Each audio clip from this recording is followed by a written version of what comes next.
Cash credit, जिसे हम सब सीसी लिमिट के नाम से जानते हैं, ज्यादातर व्यापारियों के लिए ये एक बहुत ही कॉमन बिजनेस टूल है।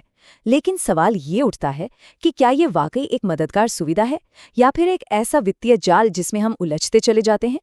चलिए आज इसी सवाल की तह तक चलते हैं।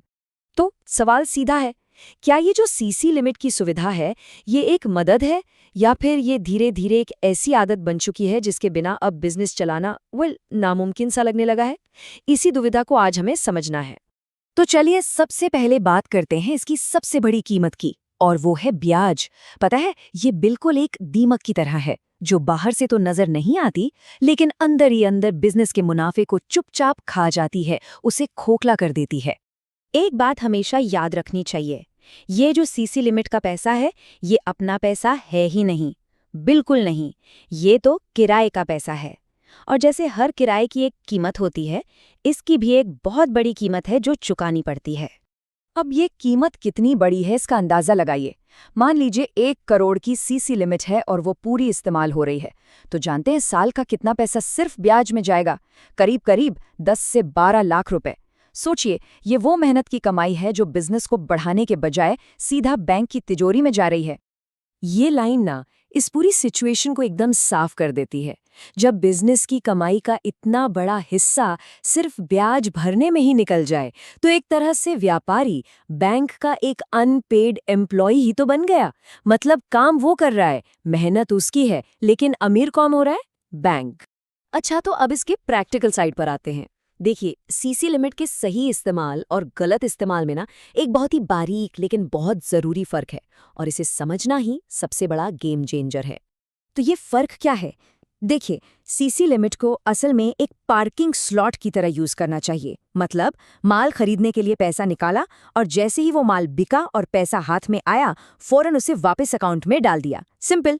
लेकिन होता क्या है, लोग इसे एक परमानेंट गैराज बना लेते हैं। गाड़ी यानी पैसा एक बार बाहर निकला तो निकला, वो कभी वापस आता ही नहीं, और बस यहीं से ये एक महंगे टर्म लोन की तरह काम करने लगता है।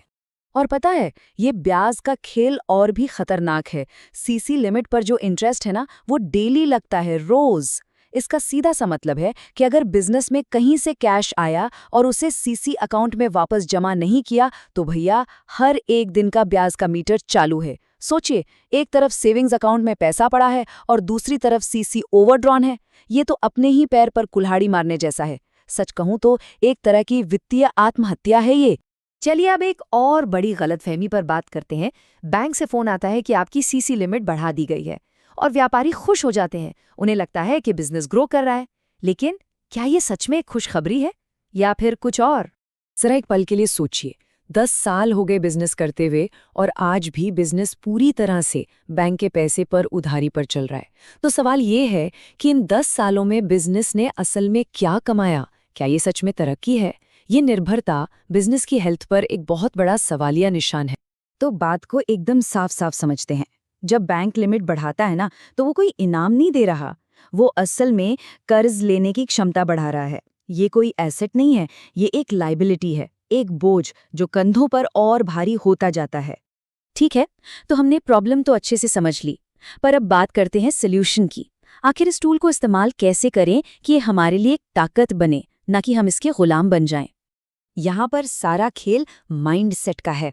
अपनी सीसी लिमिट को एक ऑक्सीजन मास्क मत बनाइए। मतलब ऐसा नहीं होना चाहिए कि अगर वो नहीं है तो बिजनेस का दम ही घुट जाए। नहीं, इसे एक सेफ्टी नेट की तरह देखिए कि अगर कभी कोई अचानक जरूरत आ पड़े, कोई टेम्पररी कैश की कमी हो, तो ये काम आए। याद रखिए, बैंक का पैसा बिजनेस को रफ्तार देने के लिए होता है, उसे जिंदा रखने के लिए नहीं। तो अब सवाल है कि इस रास्ते पर चलें कैसे? इसके लिए 3 बहुत ही सिंपल लेकिन पावरफुल स्टेप्स हैं। स्टेप नंबर 1, अपना माइंडसेट बदलिए। सीसी लिमिट सेफ्टी नेट है, ऑक्सीजन मास्क नहीं। स्टेप नंबर 2, एक नियम बनाइए कि साल में कम से कम, जी हाँ, कम से कम 2 बार सीसी का बैलेंस 0 पर लाना ही लाना है। ये दिखाता है कि बिजनेस अपने दम पर चल सकता है। और तीसरा और सबसे जरूरी स्टेप, अगर आप ऐसा नहीं कर पा रहे हैं तो इसे एक वार्निंग साइन समझिए, एक खतरे की घंटी कि शायद बिजनेस मॉडल में ही कोई बड़ी गड़बड़ है जिसे ठीक करना होगा। और आखिर में बस एक बात, हर बिजनेस का, हर व्यापारी का एक ही लक्ष्य होना चाहिए, अपनी बैलेंस शीट को मजबूत बनाना, बैंक की नहीं। क्योंकि जब आप ब्याज चुकाते हैं तो आप बैंक की बैलेंस शीट सुधार रहे होते हैं। असली कामयाबी तो तब है जब मेहनत आपकी हो और बैलेंस शीट भी आपकी सुधरे।